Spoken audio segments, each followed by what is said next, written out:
My name's Louise Camo, and I've been working on climate change for 30 years, a long, long time. I direct the Conservation Council of New Brunswick's climate change and energy program. I also teach climate change at the University of New Brunswick, and I am a consultant who does research for other environmental groups, helping them develop their climate change communications programs. Great. And can you please elaborate maybe on how your lifestyle has been shaped in response to climate change and your involvement in all of this work? Sure. Well, it's important when you do climate change work that you not, and I would say for any issue, but especially around environment and climate change, it's important that you live authentically. It's not just an intellectual exercise where you give at the office, if you will. And lots of people do make that separation, but for us, no, we try to live a very low carbon lifestyle. We homestead, we grow most of our own food, preserve our food, raise chickens. Um, we never would fly for holiday. We have a very efficient vehicle. We live in the country, so we do drive, of course. We have a truck, of course, that we use around the property. So I would say that our lifestyle, in terms of uh, focused on low carbon, is kind of a driver that we live every day. And it underpins a lot of my basic climate change education work that we do. We always try to show people that it is possible to change our lifestyle and also be good citizens and contribute to social change. And how do you teach that to your students in terms of living a lifestyle like that that's different than a lot of people, and how do you show that that is possible? We bring them here. COVID's kind of getting in the way. But if you look at the Conservation Council of New Brunswick's website, in fact, if you do a Google for Conservation Council of New Brunswick for the love of, you will be taken to a portal that we've created that has a series of short videos with people in New Brunswick talking about things they love to do, and then showing how climate change potentially or already is affecting that. And the portal includes solutions videos. It includes tabs that allow you to get into some very nice and simply explained graphically and with words how global heating works, the kinds of climate change impacts we're already seeing in New Brunswick, solutions, what government can do, what citizens can do. So there's a really, really good portal there. And I use the material that I've developed for CCNB in my class. We show people, I have a webinar there that's called The Basics of Climate Change. It's a half hour, anybody can watch it. I'm actually giving the webinar again today to 100 grandmothers across the country. And it includes visuals and stories about how we live here on the property. But when we can bring people here, we bring them here. We usually have 2 or 3 or 4 classes of students come here every year. That's fantastic. I'm sure they love that. That's Me great too. for that, like hands-on and seeing it yourself. Yeah, they love it. Yeah. Yeah. What examples of climate change have you witnessed in New Brunswick? I'd say the biggest one, and it's not that inconsistent in many places, but for our part of the country, climate change is really expressing itself through supercharging the water cycle. In other locations, the supercharging of the water cycle is more on the drought end. We're getting it more on the floods and hurricanes end of things. And so those extreme events are affecting people. We've seen, of course, springtime flooding, winter flooding along the St. John. We've got a lot of coastal erosion, especially in northern New Brunswick. And we've got sea level rise. So we've got a lot happening around water that's affecting us here in the province already. And I think people are certainly, when you ask them about how they perceive climate change, they perceive it through water. And in your opinion, what is the greatest unmet climate need in New Brunswick? Political will. Our province is pathetic. It's just pathetic.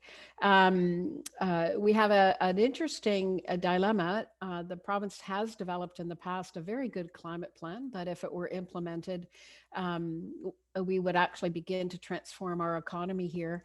There's no understanding at the level of the political elite and the business elite that the province actually has to decarbonize, meaning we need to essentially be a non-emitting economy in a very short period of time.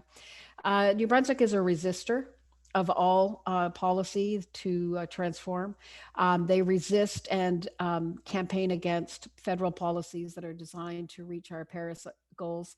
And they have, through the Environmental Trust Fund, I think at the officials level, done good work. Trying to keep things going, trying to ensure especially that communities that are at risk are preparing, that there's adaptation plans, things like that, keeping civil society going. We're both, recipients of Environmental Trust Fund grants, for example. But at the political level, the perspective is, Brunswick's emissions are low. They've fallen because of industrial restructuring, and we don't have to do much. And it's a pathetic attitude. And I'd like a stronger citizen pressure, more broadly based in our province, not so that it includes more rural people and coastal people, all worldviews, whether you're left-leaning to right-leaning, men and women, French and English, to be putting pressure on all governments. I don't care what political stripe they are, they need to do better. And we are an embarrassment, frankly, I'd say, in the context of climate change. So would you say that that's your advice for what community members can do to make a difference and contribute to the fight against climate change? Or is there any other advice you'd like to add to that? Well, if I have, we need social change, and citizenship is the fundamental ingredient to the recipe that's missing. I always argue that people were told, we solve environmental problems through recycling. They were told that in the 1980s, and we never let them out of the blue box. We need to get out of the blue box, and we need to understand that our citizenship is really fundamental to social change. And we also have to change our lifestyle. But lifestyle without citizenship is not as effective. Because the things we may want to do in our lifestyle may have structural barriers. If you want to take transit and there's no transit, you've got a problem. If you want your building to be more energy efficient or to buy an electric vehicle and you can't afford it and there are no incentives, we've got a problem. So we need citizenship and lifestyle change, and in that order.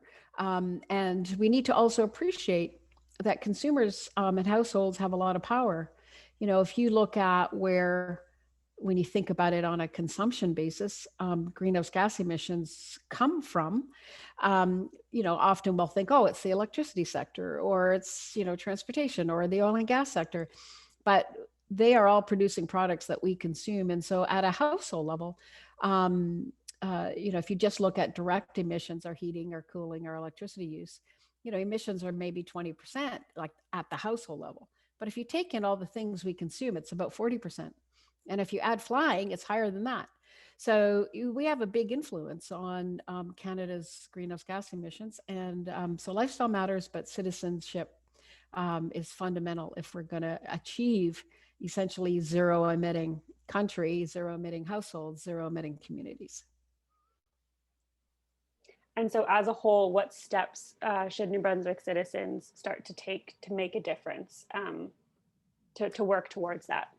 So the first thing they should do is let people that they know, whether it's your family, your friends, your local MLA, your member of the legislature, your member of parliament in Ottawa, your municipal councillors. So people that people that make decisions in your community, you need to let them know how you feel about climate change. If you're worried about it, you need to talk about it. Part of the challenge is that people perceive climate change to be controversial or politically contested. And so they often don't talk about it. But everybody probably most people are also worried about it. And so we need to talk about it. When we talk about it, we signal that an issue is important to us. When we talk about it, we share our worries, but also our solutions, and we become more able to engage with the business community or the political community or municipal, provincial, federal. And so we need to talk about it. We need to write letters. You don't have to be a policy expert to write a letter. You need to just tell people what you want, and how you feel. We have two template letters that are on the CCNB website. One is a policy oriented one because some people are more, what I call further down the activist line, and they're ready for that. But we also have a little template that just says, encourages you to write about how you feel. So writing to politicians matter. In an MLA's office or an MP's office, if they get 10 letters, discrete personal letters on a topic, they start to pay attention. So write letters, get in touch, attend meetings, let your views be known, talk to your friends and family and neighbors, and then take the steps at beginning in your own lifestyle to make changes that you want to make, that you can make. But try to look at the meaningful things. Recycling is not that helpful never was, but it's not that helpful on environmental issues generally. It's sure not helpful on climate change. We get a bit of reduction from more efficient production of products using recycled materials, but it's not the big game. The big game is our electricity. We need to stop burning oil, coal, and gas, natural gas, to make electricity. We need more water power, sun power, and wind power to generate our electricity. We need to deal with transportation, which means mostly getting rid of our internal combustion engines. So we need to move to electric, fuel cell, those kinds of things. And anything we can do, if we can afford it, to buy those new vehicles to get them into the market, yay. And if you are a person who's more worried about that cost to you, which is a real cost, even though we save along the way, you don't have to pay for fuel as much or repairs and things like that. But you definitely want to support and encourage the province, for example, to provide rebates that match the federal rebate. We can get $5,000 from the federal government. It would be good if the province could help, even if it was half that amount. It would really help a lot. Yeah, for sure. There's so many dimensions to it, of levels to go at it from. Yeah. Yeah. Yeah. Is there anything else you'd like to add? Yeah, I would just say, when we want to engage people, it's important people know that it's a big problem. And so we need to not give them trivial solutions. This is not about changing your lights. This is not about recycling more. This is about social change, and how we use energy and where our energy comes from. It's how we get our electricity. It's how we get around from a transportation point of view. If we solve transportation, and that's mainly the internal combustion engine, and we just move to rely more on oil, on renewables instead of oil and coal, we've basically solved the problem. So stay focused on the big stuff that actually make a big difference. And if your part can be the vehicle, if your part can be renewable energy on your home or community wind project or whatever it is, yay. But try, I think, in all of our work on climate change, given how fast we have to change now, it's important to help people see what the most impactful actions are. Food is another area, obviously. Meat diets, industrial food production, all of those things are huge emitters globally and at home, especially when you take it on a consumption basis, not just the farmer's emissions. And, food is something everybody can control. So if you want to think local food and organic food, or less meat in your diet, all those are meaningful changes. So your car, your electricity, and your food would be the top three things. Great. Thank you so much.